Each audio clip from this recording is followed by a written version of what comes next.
সাউন্ডটা দাও।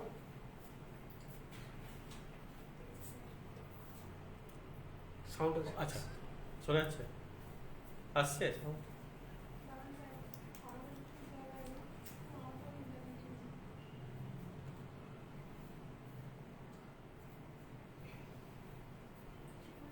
বলবো?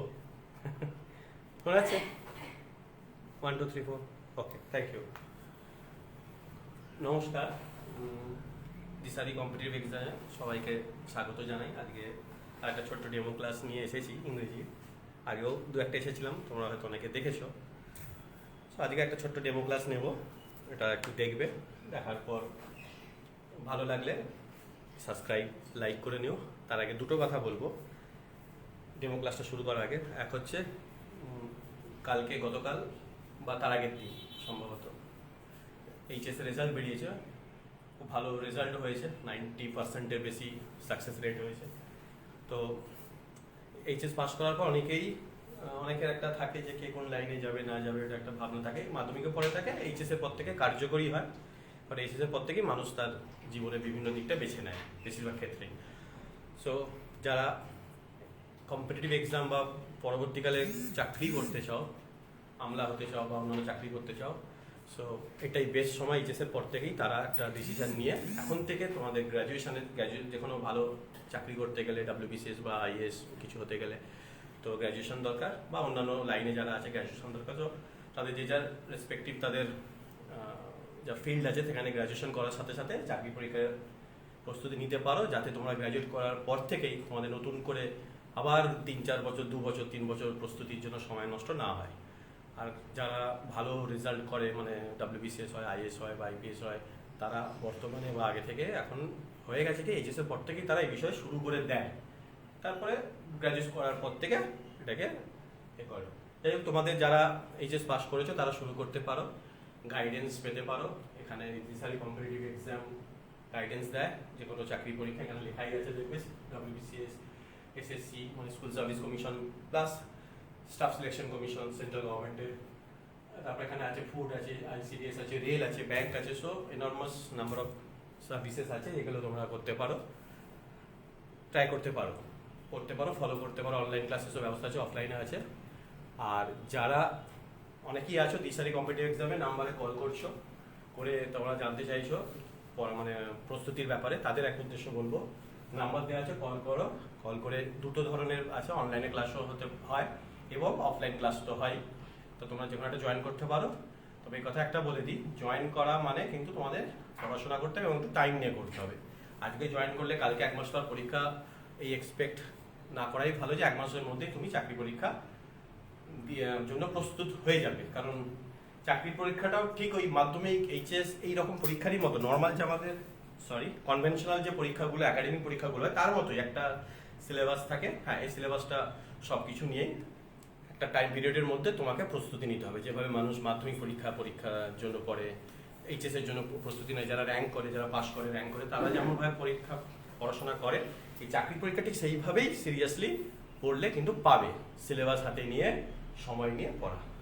তো তারা ভর্তি হতে চাইছো বা ফোন করছো, তাদের অফলাইন অনলাইন দুটোই ভর্তি হতে পারো, এবং সময় নিতে হবে মিনিমাম 1টা বছর। ভালোভাবে আন্তরিকতার সাথে পড়তে হবে, তবেই হবে, পড়াশোনা ছাড়া হবে না। আর গাইডেন্স দেওয়ার দায়িত্ব কিন্তু ইনস্টিটিউশনের, দিশারিতে ভালোভাবে গাইডেন্স দেওয়া হয়, তোমরা জয়েন করতে পারো। ঠিক আছে, চলো আমরা একটু ডেমো ক্লাসে চলে যাই।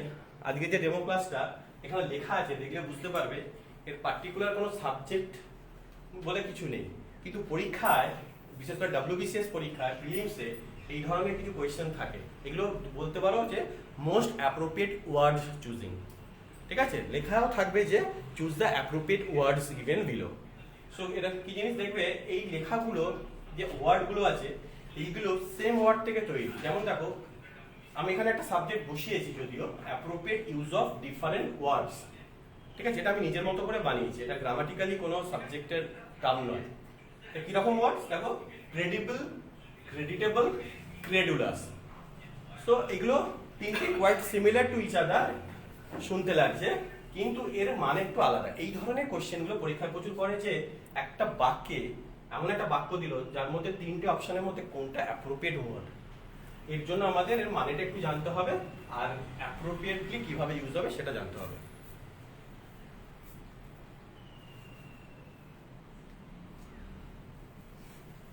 সরি, হ্যাঁ একটু ইন্টারাপ্টেড হলাম। যাই হোক, ক্রেডিবল, ক্রেডিটেবল, ক্রেডুলাস, ঠিক আছে। আগে আমরা মানেগুলো পড়ে ডিফারেন্সটা বুঝে নিই, তারপরে পরীক্ষায় কিভাবে আসে বা এসেছে সেটা আমরা একটু শর্টে দেখে নেব বা এক্সাম্পল দিয়ে বুঝে নেব। দেখো, ক্রেডিবল মানে কি? তোমরা অনেকেই জানো বিশ্বাসযোগ্য, তাই তো? ক্রেডিবল মানে বিশ্বাসযোগ্য। বিশ্বাসযোগ্য কথাটার অর্থ কি? আমার এখানে স্টুডেন্ট আছে সবাই, তাকেই আমি জিজ্ঞাসা করছি। তোমাদের মধ্যেও যারা আমার কথা শুনতে পাচ্ছ তারা নিজে নিজে বলো। বিশ্বাসযোগ্য মানে যাকে বিশ্বাস করা যায়, তাই তো? এবার দু ধরনের ব্যক্তি অর্থ হতে পারে, বস্তু অর্থ হতে পারে। যেমন ধরো তুমি একটা ল্যাপটপ নিলে, ঠিক আছে? তা কি ল্যাপটপ নিলে সেটা প্রমোশন আমি করতে চাই না, আমি বলছি ধরো তুমি একটা কোনো কোম্পানিতে গেলে গিয়ে বলে আমাকে এই ল্যাপটপ দিয়ে নাম বললে ABCD। সো তুমি যখন এই ল্যাপটপটা চুজ করলে, সো তোমার একটা মাথায় এটা থাকবে যে এটা আমার কাছে বিশ্বাসযোগ্য, ল্যাপটপটা ভালো কাজ করে, বিশ্বাসযোগ্য ল্যাপটপ। সো এই ক্ষেত্রে কিন্তু বিশ্বাসযোগ্য একটা ব্যাপার থাকে। আবার ধরো কেউ একটা গল্প, একটা কোনো কারণে কোনো একটা স্টোরি শোনাচ্ছে তোমাকে, ঠিক আছে? সেক্ষেত্রেও কিন্তু তোমার মনে হবে যে স্টোরিটা, ও যে গল্পটা শোনাচ্ছে, অজুহাত দিচ্ছে, এটা বিশ্বাসযোগ্য হতে হয়েছে। সো এই ক্ষেত্রে এই ধরনের যে ব্যক্তি বস্তু অর্থে যে বিশ্বাসযোগ্যগুলো হয়, যাকে বিশ্বাস করা যায় বা যে জিনিসটাকে বিশ্বাস করা যায়, তাকে ক্রেডিবল বলে, ঠিক আছে? তাকে বলা হয় ক্রেডিবল। সো ব্যক্তি ও বস্তু অর্থে বিলিভেবল বা রিলায়েবল। সো ক্রেডিবল মানে বিশ্বাসযোগ্য, বিশ্বাসযোগ্য, ঠিক আছে? আচ্ছা, সামথিং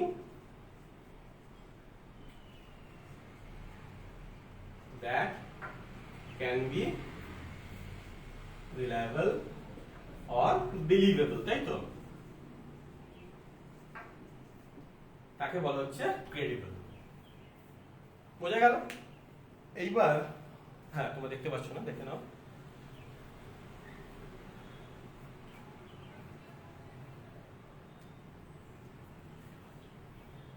তাহলে something that can be reliable or believable, that is called credible, বিশ্বাসযোগ্য। তাহলে ক্রেডিটেবল মানে কি? হয়ে গেছে লেখা সকলে? ওকে, ফাইন। Now come to ক্রেডিটেবল। ক্রেডিটেবলটা মানে কি হতে পারে? বিশ্বাস, বিশ্বাসযোগ্য, বিশ্বাসজনক, প্রায় একই, ঠিক আছে?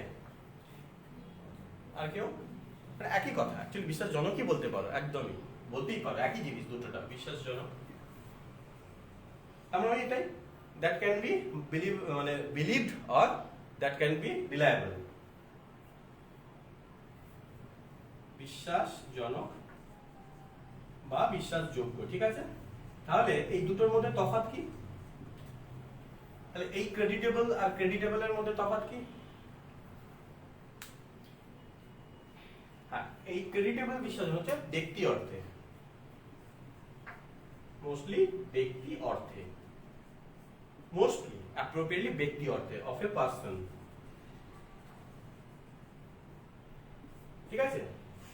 ব্যক্তি অর্থে যদি কাউকে বিশ্বাস করা যায়, মানে এখানে যেমন something that can be reliable বা বিলিভেবল লিখেছি, এখানে হয়ে যাবে ওয়ান বা এ person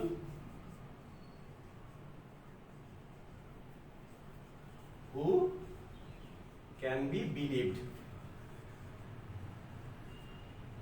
who can be believed, ঠিক আছে? তাহলে ক্রেডিটেবল। তাহলে বোঝা গেল ক্রেডিবল আর ক্রেডিটেবলের মধ্যে তফাৎ। এই তফাৎগুলো সূক্ষ্ম অর্থে ব্যবহার করে। আগের বার যেমন বলছিলাম রেসপেক্টেড, রেসপেক্টফুল, রেসপেক্টিভ, রেসপেক্ট হচ্ছে তোমার রেসপেক্টেবল, সেই রকমই এগুলো সূক্ষ্ম অর্থে। কিন্তু এগুলো কেন ইম্পর্টেন্ট জানো তো? পরীক্ষায় অ্যাকচুয়ালি এইভাবেই দেবে সূক্ষ্ম, তোমাকে অ্যাপ্রোপ্রিয়েট করতে হবে। সো তুমি যখন নিজে একটা ট্রান্সলেশন লিখবে বা নিজে যখন একটা প্যারাগ্রাফ লিখবে, তখন হয়তো এটা অতটা ম্যাটার করবে না, তোমাদের ট্রান্সলেশনটা হয়তো এটাকে হয়ে যাবে, কারণ অতটা খুঁটিয়ে নাও ম্যাটার করতে পারে, আবার করতেও পারে, এটা এক্সামিনার উপর নির্ভর করছে। কিন্তু অপশন যেখানে থাকবে প্রিলিমসের ক্ষেত্রে, এইগুলো কিন্তু ওরা অপশন দিয়ে দেবে, তোমাকে চুজ করতে হবে। তুমি তো দুটো অপশন অল্টারনেটিভলি চুজ করতে পারো না, যে এইটা ওরা পিএসসি বলছে এইটা অ্যান্সার হবে, তুমি এইটা নিয়ে নিলে যেহেতু সিমিলার ওয়ার্ড, দেখতে অনেকটা মনে হয়। তোমাকে যে কোনো একটাই নিতে হবে এবং অ্যাপ্রোপ্রিয়েটটাই নিতে হবে। ঠিক আছে, এবার কিভাবে নেবে আমার পরে হচ্ছে, আগে মানেগুলো জেনে নিলাম। ঠিক আছে, তাহলে আমরা কি জানলাম? ক্রেডিবল মানে বিশ্বাসযোগ্য, এটা হচ্ছে ব্যক্তি বাদ দিয়ে বস্তু অর্থে, জিনিস অর্থে, ওই জন্য সামথিং লিখেছি, something that can be reliable, believable or believed. আর ক্রেডিটেবল বিশ্বাসযোগ্য বা বিশ্বাসযোগ্য ব্যক্তি অর্থে অফ এ পারসন, তাহলে a person who can be believed. হয়ে গেল। আর একটা আছে ক্রেডুলাস। সো ক্রেডুলাস মানে কি, কে বলতে পারবে? ক্রেডুলাস মানে এই কথাটা শুনেছো, বিশ্বাস প্রবণ। মনে আছে রেসপেক্টফুল কি বলেছিলাম? শ্রদ্ধাশীল। তার মানে যে শ্রদ্ধা করতে জানে বা যে শ্রদ্ধা প্রকাশ করে। সো বিশ্বাস প্রবণ মানে হচ্ছে যে ইজিলি কোনো কিছু বিশ্বাস করে নেয়। ঠিক আছে, যা একটা ভালো ক্যারেক্টার কিনা, এটা মানে নেগেটিভ ক্যারেক্টার না পজিটিভ ক্যারেক্টার এটা অন্য ব্যাপার, কিন্তু মানেটা হচ্ছে বিশ্বাস প্রবণ কথার অর্থ হচ্ছে যে খুব সহজেই কোনো কিছু বা কাউকে বিশ্বাস করে নেয়, ওকে বলা বিশ্বাস প্রবণ। এর ইংলিশ টার্মটা হচ্ছে ক্রেডুলাস। এর ইংলিশ টার্মটা হচ্ছে ক্রেডুলাস, বিশ্বাস প্রবণ। ঠিক আছে, তাহলে এর হবে এ পারসন, এটা ব্যক্তি অর্থেই হয়। ঠিক আছে, এ person who easily believes something or someone, believes in something or someone। ঠিক আছে, তাকে বলা হবে। তাহলে এটাও কিন্তু অ্যাকচুয়ালি ব্যক্তি অর্থে ব্যবহার হয়, বিশ্বাস প্রবণ। ঠিক আছে, তো খুব বিশ্বাস প্রবণে ইজিলি ব্যবহার করে, মানে বিশ্বাস করে নেয়, সরি। তো তিনটে মানে বোঝা গেল। তাহলে কি কি মানে বললাম? ক্রেডিবল, ক্রেডিটেবল, ক্রেডুলাস। ক্রেডিটেবল বিশ্বাসযোগ্য, বাংলা পরীক্ষা তো বাংলা তো দেওয়া থাকবে না, এটা তোমাদের বোঝার জন্য। সেন্টেন্সটাকে ভাঙা যদি এরকম থাকে তাহলে আমি কোনটা চুজ করবো, তখন তোমাকে এই বাংলাটা মনে থাকলে এটা ইংলিশটা চুজ করতে তোমার সুবিধা হবে অ্যান্সারটা। ক্রেডিটেবল বিশ্বাসজনক বা বিশ্বাসযোগ্য ব্যক্তি অর্থে, আর ক্রেডুলাস মানে হচ্ছে বিশ্বাস প্রবণ, এটাও ব্যক্তি অর্থে। এবার আমরা এক্সাম্পল যদি আমরা বার করি, এবার সহজে আমরা এক্সাম্পল বার করতে পারবো। ঠিক আছে,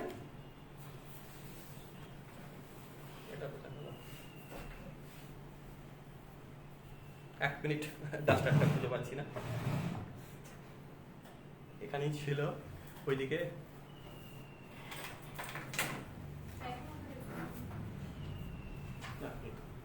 সরি, একটু ডাস্টারটা পাচ্ছিলাম না। আচ্ছা, এটা মুছছি না আমি এই দিকটা মুছে দিচ্ছি। ঠিক আছে, তাহলে যাতে আমি এখানে সেন্টেন্সটা প্রথম করতে পারি। এক নম্বর সেন্টেন্স হচ্ছে ক্রেডিবল। ক্রেডিবল যদি সেন্টেন্স যদি আমরা করি, আমি সেন্টেন্স লিখে নিয়েছিলাম যাতে সহজে তাড়াতাড়ি সেন্টেন্সটা বসাতে পারি। আচ্ছা, very few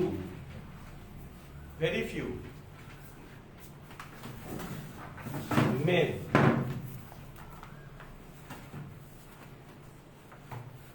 found his story credible।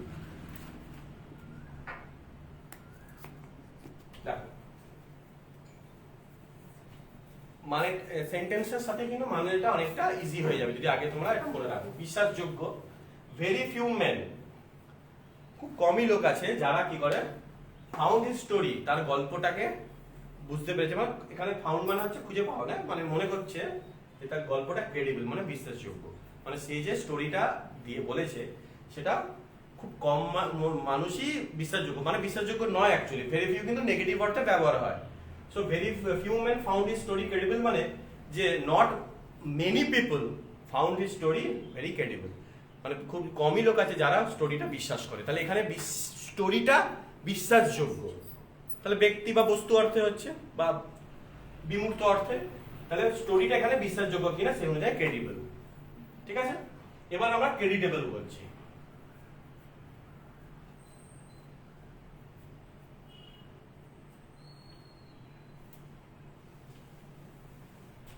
ক্রেডিটেবল যদি আমরা করি, এটা ব্যক্তি অর্থে অথবা বস্তু অর্থে সেম একই মানে হয়। তাহলে ধরো আমি যদি বলি হি ইজ বা সি ইজ, যে যা জেন্ডার ব্যবহার করবে এটা জেন্ডার রেসপেক্টিভ। দেখো ভারতের কনস্টিটিউশনে যে কোনো ল আছে সেখানে কনস্টিটিউশন দেখবে আর্টিকেলগুলো পড়লে দেখবে যে ব্যক্তিগুলো আছে মানে ব্যক্তি মানে পদ যেগুলো আছে সেটা হি ব্যবহার করা আছে, যেটা CGI chief justice of India, যখন তার সম্বন্ধে বলা আছে হি করা আছে, কারণ সে সি হবে না, তাই না? ধরো human rights commission chairperson, so he or she is address as he, ওখানে লেখা আছে দেখবে ওই আইনগুলোতে লেখা থাকে ডেফিনেশন অফ টার্ম বলে, হি এখানে ব্যবহার হয়েছে নিউট্রালি, হি বলতে এখানে হি অর শি বোধকেই বোঝাবে, ওখানে একটা উল্লেখ করে দেওয়া আছে, ঠিক আছে? ওকে বলা হচ্ছে জেন্ডার নিউট্রাল ওয়ার্ড হি, কারণ প্রত্যেক জায়গাতে তো হি আর সি বলে লেখা হবে না, কারণ কে কখন কে চেয়ারপারসন হচ্ছে মহিলা না পুরুষ বারবার হি অবলিক সি করে লেখার জন্য ওখানে আইনেই লিখে দেয়, যে আইনগুলো নতুন করে হয় বা যে কনস্টিটিউশন আছে সংবিধানে, যে হি বলতে এখানে জেন্ডার নিউট্রাল, হি বলতে দুজনকে বোঝাবে, ঠিক আছে? সেরকম আমি এখানে এটাই বলছি, এখানে হি বলতে আমি জেন্ডার নিউট্রালি বলছিলাম, তাহলে হি ইজ আ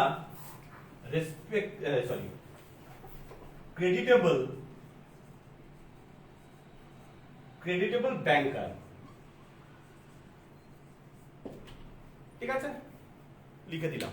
এর মানেটা কি হচ্ছে, যে সে একজন ব্যক্তি, সে একজন ব্যাংকার, এবং সে ক্রেডিটেবল ব্যাংকার মানে তাকে বিশ্বাস করা যায় এমন সে ব্যাংকার। ব্যাংকার মানে কি, যে ব্যাংকিং রিলেটেড কাজের সাথে যুক্ত, ধরো সে ইন্স্যুরেন্সের সাথে যুক্ত, তোমার কাছে এলো যে স্যার বা ম্যাডাম একটা ইন্স্যুরেন্স করুন এই ব্যাপার, বা একটা হোম লোন করুন, বা একটা গাড়ির লোন নিন আমার থেকে নিন, এই সরি নাম বলবো না, কোন একটা ব্যাংকের সে হয়ে কাজ করছে, সে ব্যাংকার, ঠিক আছে? সো তাকে বিশ্বাস করার মতো, ঠিক আছে? তাহলে সেই ক্ষেত্রে আমরা ক্রেডিটেবল ব্যাংকার, একজন ব্যাংকার হু ক্যান বি বিলিভড, ঠিক আছে? খুব টাফ নয়, কিন্তু খুব এগুলো খুব সূক্ষ্ম একটা টেকনিক্যাল এদের মধ্যে ডিফারেন্স থাকে, যেগুলোই পরীক্ষায় পড়ে। ডাব্লিউবিসিএস কিন্তু এইগুলো খুব মাথায় নেয়। তোমরা দেখবে লাস্ট ইয়ার্সের কোয়েশ্চেন ফলো করো, যদি কেউ নিজে নিজে, যারা অনলাইনে দেখছো তাদেরও বলছি, খুলবে প্রিভিয়াস ইয়ার কোয়েশ্চেন পেপার খুলবে, এইটা কিন্তু পাবে কোথাও। এই ক্রেডিটেবলটা সম্ভবত 2023 বা 22 প্রিলিমসে আছে, ঠিক আছে? লাস্ট অফ অল ক্রেডুলাস, বিশ্বাস প্রবণ বলে দিয়েছিলাম। তাহলে a person who easily believes in someone and something, তাহলে এটাও বলতে পারি।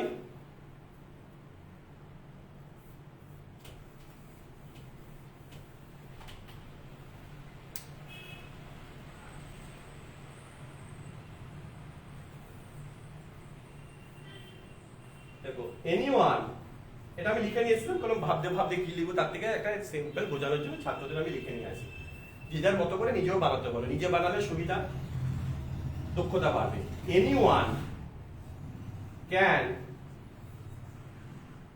চিট, আচ্ছা হাতের লেখা একটু উল্টো পাল্টা হয়ে যায়, সিএইচ ই ইটা একসাথে হয়ে গেছে, সিএইচ ই এটি, cheat her as she is credulous person করতে পারো, পার্সোনালিটিও করতে পারো, পার্সোনালিটি। তাহলে anyone can cheat her as she is a credulous personality বা ক্রেডুলাস পার্সন, তার মানে সে সকলকে ইজিলি বিশ্বাস করে নেয়, সেই কারণে তাকে চিট করতে পারে যে কেউ, ঠিক আছে? সো এইটা হচ্ছে তিনটার তফাৎ। এবার পরীক্ষায় কি করে, এইরকমই একটা ওয়ার্ড দিয়ে দিতে পারে, ঠিক আছে? এই ওয়ার্ডটাই যদি দিয়ে দেন, সাপোজ এই সেন্টেন্সটাই দিয়ে দিল, তাহলে anyone can cheat her as she is a credulous person, ধরো এটা দিল না, এবার এই জায়গাতেই তোমার তিনটে অপশন দিয়ে দেবে, ক্রেডিবল, ক্রেডিটেবল, ক্রেডুলাস, ঠিক আছে? সো ভুলটা কোথায় হয়, যারা রাইট করো তারা তো রাইট করবে, তারা জেনে করো, কিন্তু যারা জানো কিন্তু তবু টেকনিক্যালি ভুল করো অন দ্য এক্সাম সেন্টার, কি করে হয়, হয়তো ক্রেডিবলটাই দিয়ে দিল, দিয়ে মনে হলো যে ক্রেডিবলটাই হবে বিশ্বাসযোগ্য, ক্রেডুলাস শেষের দিকে আছে অপশনে, কেউ তার চোখই গেল না। সো পুরো অপশন না পড়েও কিন্তু অনেক সময় ভুল হয়ে যায়, যে আমি পুরো অপশন দিলাম না, প্রথমেই আমরা একটা জাম্প করে দিলাম কোনো একটা অপশনে, বা অনেকে কি আছে পুরো অপশনটা পড়লো, পড়ে আইডেন্টিফাই করতে পারছে না এই মুহূর্তে যে কি করে কি হবে, কোনটা হবে, মানেটা আইডেন্টিফাই করতে পারছি না, যে ক্রেডিবল মানে কি, ক্রেডিটেবল মানে কি, ক্রেডুলাস মানে কি, নিশ্চয়ই আলাদা মানে, তবেই না পরীক্ষায় চারটে অপশন দিয়েছে, তিনটে অপশন দিয়ে আরেকটা হয়তো থাকবে, অন্য কিছু দিয়ে দেবে, বা হয়তো আছেও এর মধ্যে আমি পাচ্ছি না। তাহলে তোমাকে এটা করতে হবে যে ভাবটাকে দেখে নেবে যে anyone can cheat her as he is dash personality. তাহলে সেই ব্যক্তিকেই মানে চিট করা যাবে, সহজেই চিট করা যায় যে মানুষকে বিশ্বাস করে নেয়। এখানে এই জন্য আমি বিশ্বাস কথা আসবো, কারণ অপশনটা বিশ্বাস দিয়েই এসেছে, হয় বিশ্বাসযোগ্য নাহলে বিশ্বাসজনক বা বিশ্বাস প্রবণ। সো আমাদের হবে বিশ্বাস প্রবণ ব্যক্তি সেন্টেন্স অনুযায়ী, কারণ সেন্টেন্স অনুযায়ী কিন্তু অ্যান্সার করতে হবে। সেন্টেন্সকে তোমাকে ভালোভাবে আইডেন্টিফাই করতে হবে যে সেন্টেন্সটা কি ধরনের। ওই যে মুড বলে একটা কথা আছে, so anyone can cheat her as he is a dash personality, তখন তোমাকে এটা মাথায় রাখতে হবে যে একজন ক্রেডুলাস পার্সোনালিটিকেই সহজেই চিট করা যায়। সো এই অপশনটা তখন চুজ করতে হবে, ক্রেডুলাস, নট ক্রেডিবল, ক্রেডিটেবল, মানে মানেটা অনেকটা আলাদা। ঠিক আছে? সো এইরকম অনেকগুলো আছে, হিস্টোরিক্যাল আর হিস্টোরিক আছে, এইটাও পরীক্ষায় প্রচুর পড়ে, কোনটা হিস্টোরিক বলবো কোনটা হিস্টোরিক্যাল বলবো। তারপরে রেসপেক্টেড আছে, রেসপেক্টফুল আছে, রেসপেক্টেবল আছে, রেসপেক্টিভ আছে, তারপরে আছে তোমার আরো আছে যেমন ভ্যালুয়েবল, ইনভ্যালুয়েবল, ভ্যালিউড, তারপরে আছে প্রফিটেবল, প্রফিটিয়ারিং। সেরকম অনেক অ্যাডজেক্টিভ আছে, একই ওয়ার্ড থেকে সৃষ্টি যে অ্যাডজেক্টিভ গুলো কিন্তু ডিফারেন্ট মিনিং এ ব্যবহার হয়। তাই আশা করি এগুলো বুঝেছো। এটা বুঝে এইরকম ওয়ার্ড তৈরি করো, দেখবে যে কোনো একটা যারা প্রস্তুতি নিচ্ছ পরীক্ষা বা আগামী দিনেও আছে, সামনে 14ই জুন সম্ভবত WBCS প্রিলিমস 2024 আছে, তারা যেটা বুঝতে পেরে থাকো এরকম কিছু ওয়ার্ড তারা তৈরি করে যেতে পারো, পরীক্ষায় পরে পড়তেও পারে। খুব টাফ নয়, কিন্তু টেকনিক্যালি খুব ইম্পর্টেন্ট একটা সেন্সিটিভ এ পড়লে পরীক্ষা দিলে নাম্বার পাবে। ঠিক আছে, আজকের মতো এইটুকুই, ভালো থাকবেন। আর যোগাযোগ করার জন্য ফোন নাম্বার দেওয়া আছে, যোগাযোগ করো, অনলাইন অফলাইন দুটো ক্লাসই ব্যবস্থা আছে। ঠিক আছে, ওকে, শুভেচ্ছা জানালাম পরীক্ষার জন্য, নমস্কার।